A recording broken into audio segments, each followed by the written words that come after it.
Final score: Wrexham 1, Birmingham City 1. A game played in a howling gale for much of the time, and a game which certainly was different in the second half from the first. Wrexham really looked good in the first half. Second half was Birmingham's. Goals change games. Whether getting a goal 21 seconds into the second period was the determining factor or not, certainly it set Birmingham up, and in the second half they looked like they could be the side coming away with the 3 points after a first half in which Wrexham were very impressive and continued the form we've been showing since the transfer window closed and the squad was completed.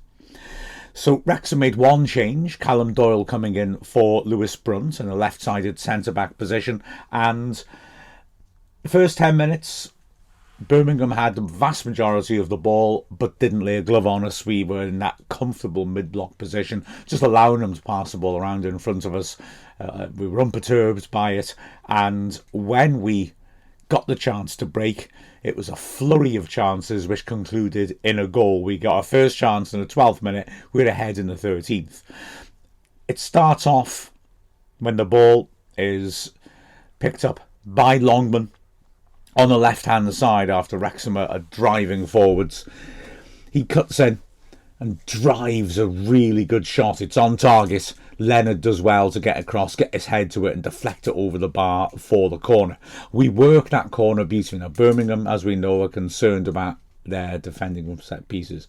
Well, we work a real beauty where it's played short, fed from the taker, Windass to O'Brien. He helps it on. And Sheaf drills a left-footed shot in from the D, which is well saved by the goalkeeper Beadle, who sees it late but manages to get his hands across and get a good parry onto it. The ball goes behind. On the Birmingham, the ball doesn't go behind. Windass keeps it in, comes driving inside from his position out on the flank after taking the corner, and then he rips in a shot similar to Longman's, which again Leonard is the player to get a good block on and deflect it off target and behind for the corner. But having tried that corner on the edge, having put doubt in Birmingham's mind, this corner leads to the goal, and it's poorly defended. It's got to be said. Windass just floats an orthodox ball in towards the penalty spot. Wrexham got big players attacking the box. Cleworth just steps out slightly and plants a powerful header on target. Beadle's going to save it, but George Dobson has adopted the 2005 LDV Vans final at the Millennium Stadium Juan Ugarte position in front of the keeper, and he does really well to get across Beadle, just get a little touch with his head, and Beadle's got no chance. It deflects past him and into the net. Dykes is actually man-marking Cleworth. Wrexham's rush into the box gets the man markers and the zonal markers all a bit mixed up. Clara belatedly leaves his zone to try and attack and doesn't get there in time. The truth of the matter is Dykes just never recovers from Cleworth taking that step back. He's never close to him after that. And that's where the problems arise, although Dobson's sharp thinking is crucial. And then 5 minutes later comes the moment which, looking back on it, maybe is the key one in the game. Birmingham looking to pass the ball out from the back, make a horrible mistake.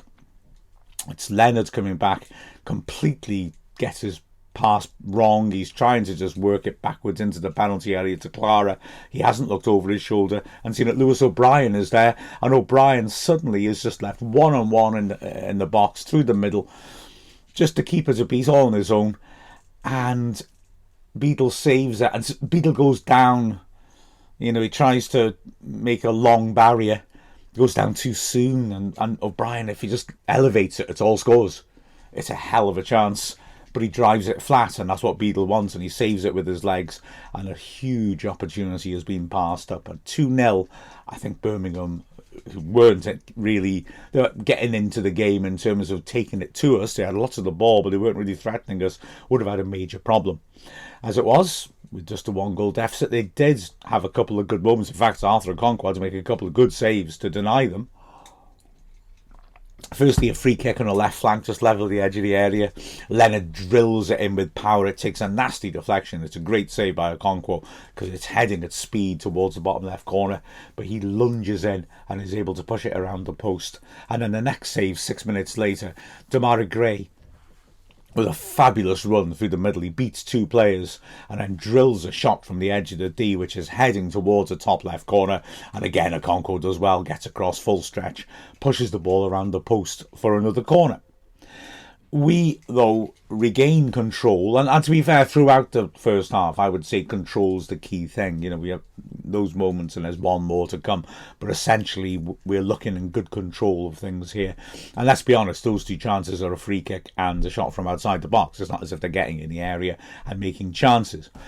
We come back after a really nice piece of play by Doyle. Just a cute little ball around the corner as he's being put under pressure to send Lewis O'Brien away. He crosses the halfway line, drives forwards, finds Longman, and he pulls it square. Dobson from 25 yards out smashes in a powerful shot.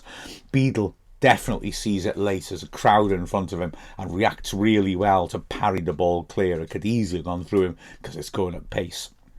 And then the last chance of the half falls to Birmingham. Iwata, standing in at right back, cuts in onto his left foot, sweeps the ball to the far post. Kabore gets underneath it and slips as he tries to regain his ground. And as a result, Gray is there. Sursuch is great. He's got a chance on a sort of 45-degree angle to drill it in. And he just scoops it a bit and puts it just over the bar. It's a big chance, and Gray will have been very disappointed with himself not to have hit the target. I've got to say, looking at the replays, I think Okonkwo actually had it covered. It would be a hell of a save because it struck powerfully, but if it had been a couple of inches lower down, it looks like Okonkwo almost fingertips the shot. So if it had been a couple of inches lower down, I think Okonkwo would have made a really good save. Anyway, that's that. Half time, 1-0 to Wrexham. Wrexham by far the happier team, but take a punch in the guts with a frustrating goal to concede, not only because of the timing, but just the nature of it. Wrexham scrapping for the ball on the halfway line. Dobson gets there, but with the Birmingham player right in front of him. I'm not sure if he's looking to thrash it off him for a throw or just smash it as hard as he can. It ricochets off the Birmingham player and drops perfectly for them, for Stansfield, who is in the middle, in the hole. He drives forwards. Roberts makes a run inside from the right-hand side. Stansfield plays his pass perfectly. I think, looking at it, Hyam steps out to meet Stansfield, and Doyle is looking to track Roberts' run as he comes over his shoulder. And because Hyam has stepped up and Doyle's pretty much level of Cleworth, I think just for a moment, Doyle hesitates, thinking, shall I just stop tracking back and let him run offside? But Roberts' time does run well, and I think that just that little fraction of a moment of hesitation allows Roberts to get there and have time to take a touch and really lovely finish across Okonkwo, who has no chance. And Birmingham have the lead, and we really struggle to get our passing rhythm going again at this point. The crowd go very quiet throughout most of the second half, and yeah, it just feels like we've had a sudden power outage and we can't quite get things going. We have a hat-trick of penalty shouts between the 58th and the 67th minute. I don't think any of them are penalties, but I will go through them. The first one is Kabore doing some cute tricks on the right flank to beat Demarai Gray and whipping across. It's nodded down by... It's flicked on by Kiefer Moore at the near post and hits Robinson. Big shout for handball. Apart from the fact his arm is tucked pretty much into his body, I'm not at all convinced it hits his arm, and if it does, it's definitely come off to his midriff. So it's not a handball. It's just not a handball. That no chance. The second one is one of those they don't get given very often, but you can make a case for it. Again, it's a cross from the right-hand side, and this time Iwata is grabbing hold of Moore, no question. You can see a bit of the flesh on Moore's back as Iwata's grabbing hold of his shirt and pulling it up. But Moore is holding him a bit as well. I mean, there's quite a bit of this sort of stuff going on with Moore all the time in the box, isn't it? Moore can't get to attack the ball. He asks for the penalty. Bobby Madley seemed quite to be enjoying giving the unexpected decision almost, or thwarting people. It was quite a strange performance by him. He says no. And then 4 minutes later, there's another one. And this was, again, a a slightly odd when the ball dropped into the far post, knocked down. Moore's looking to get to it. Robinson gets across him. Like I say, I don't think it's a penalty, but it's awkward. He's come across, he sort of leads with his elbow as he tries to get across in front of Moore. And he does play it with the point of his elbow. And I mean, his body, again, is really tucked in. You could make a case, I think, for this one, simply because it's not the ball hitting his hand. It's him playing the ball with the point of his elbow. But it seems like often now the rules are just almost done by precedent. You know, they look for, is it ball to hand or not? Did it make contact with a player's foot or not? As we've seen in the Premier League on Saturday morning with a big penalty shout. I don't know. I don't think it is a penalty, but he does actually play it with his arm rather than the ball hitting his arm. I still don't think it's not to be a penalty. This is my bias desperately trying to find an argument against that. So Wrexham struggling to really make all that many opportunities. We make a double change and bring on Matty James for Ben Sheaf and also Nathan Broadhead for Josh Windus. There's a little edgy moment just before that when the ball is swept in by Birmingham into the box. The wind clearly affects it and there's a half chance at the far post, but they can't quite get a proper contact on it. Then there's a nice move involving Stansfield, who feeds it onto Kumas. When a Birmingham substitutes, he squares it. Cleworth does ever so well to get there. Furuhashi is in front of an open goal, but Cleworth just managed to get the ball out of it and work it clear. Wrexham have subs ready with 8 minutes left, but it takes 6 minutes to bring them on. For the simple reason, it's a triple change which Parkinson wants to make, just like on Tuesday, to change the dynamic of the game. But Hyam goes down hurt after Birmingham have a goal disallowed, correctly disallowed. It's controversial. Again, you know, Wrexham have had an opportunity moments earlier where O'Brien has won the ball but nudged Cochrane in the back. Now, Cochrane, I think, was going down very easily. A few times he tried to buy free kicks and the referee wasn't having it. And so this then leads to a big breakaway for Wrexham. Broadhead is unmarked in the middle.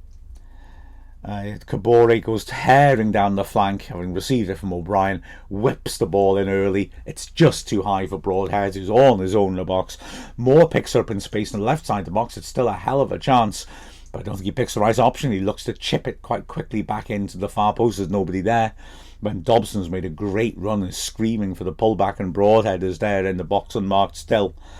So it's a real opportunity that goes begging. But then almost straight away, like I said, with the subs ready to come on, Birmingham have this goal disallowed, which starts with Kabore apparently being pushed in the back. Madley, having not given the O'Brien one, doesn't give this one either. And the ball's played then, luckily for Wrexham, Furuhashi is well offside. He hasn't scored yet for Birmingham. That burden seems heavy on him. He finishes this beautifully, but then finds that he was well offside. So Wrexham don't make the change because Hyam is hurt as he tries to challenge Furuhashi. He gets treatment. He carries on for a bit, and in the end, Phil Parkinson decides he's going to have to bring Dan Scarr on for Hyam rather than risk Hyam and bring on 3 subs and then end up down to 10. So Sam Smith was ready to come on, assumed for Kiefer Moore. He doesn't, and instead it's Scarr coming on for Hyam, and then changes at the wing back. So Longman, who did really well coming off, and Kabore did well, and on come Barnett and McLean. The trouble is, like I said, he changed Tuesday's game with some good substitutions. These ones were meant to come on 6 minutes earlier, but there's only 2 minutes left and there's not much going on, in all honesty. So a sort of scrappy-ish game in really windy conditions and a bit of a battle. And I think Wrexham will be a little frustrated not to have seen the job through, having started so well. With the final score of Wrexham 1, Birmingham City 1, I'm Mark Griffiths from Wrexham AFC.